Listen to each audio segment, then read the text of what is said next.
Hi viewers, welcome to VaalaiPoo Samayal. நாம இன்னைக்கு பார்க்க போறது வாழைப்பூ வடை எப்படி செய்யலாம்னு பார்க்கலாம் வாங்க. 1 கப் கடலை பருப்பை நான் 3 மணி நேரம் ஊற வச்சிருக்கேன். அதை நம்ம மிக்ஸில இப்போ அரைச்சுக்கலாம்.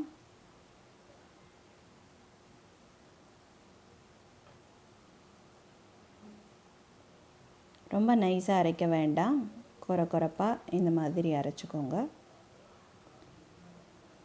1 கப் வாழைப்பூ எடுத்திருக்கேன். அதையும் நம்ம அரைச்ச கடலை பருப்போடு சேர்த்து அரைச்சிக்கலாம்.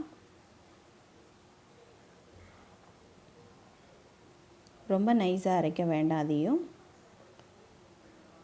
கொரகொரப்பாகவே அரைச்சிக்கோங்க. இப்போ நம்ம வேறு பாத்திரத்துக்கு மாற்றிட்டு தேவையான அளவு உப்பு, சின்ன வெங்காயம் 100 கிராம் நறுக்கியது, பச்சை மிளகாய் 2, இஞ்சி பொடியை நறுக்கியது சிறிது,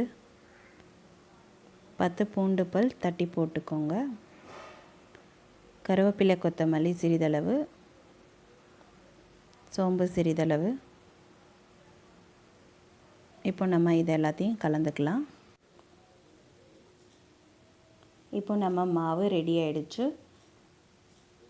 நம்ம இதை உருண்டைகளாக பிடிச்சு இந்த மாதிரி தட்டி, நான் ஆயில் ஹீட் பண்ணி வச்சுருக்கேன். எண்ணெய் சூடாக இருக்குது, அதில் நம்ம இப்போ பொரிச்சு எடுக்கலாம். மிதமான தீயிலே பொரிச்சிடுங்க. 2 பக்கமும் திருப்பி விட்டுக்கோங்க.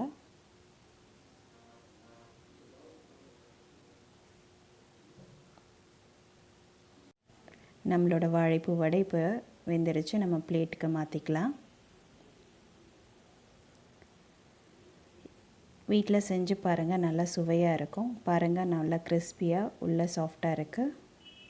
எல்லாருக்கும் பிடிக்கும். வீட்டில் செஞ்சு பாருங்கள். என் சேனலை லைக் பண்ணுங்கள், ஷேர் பண்ணுங்கள், மறக்காமல் சப்ஸ்கிரைப் பண்ணுங்கள். பக்கத்தில் இருக்க பெல் பட்டனை கிளிக் பண்ணுங்கள். தேங்க்யூ.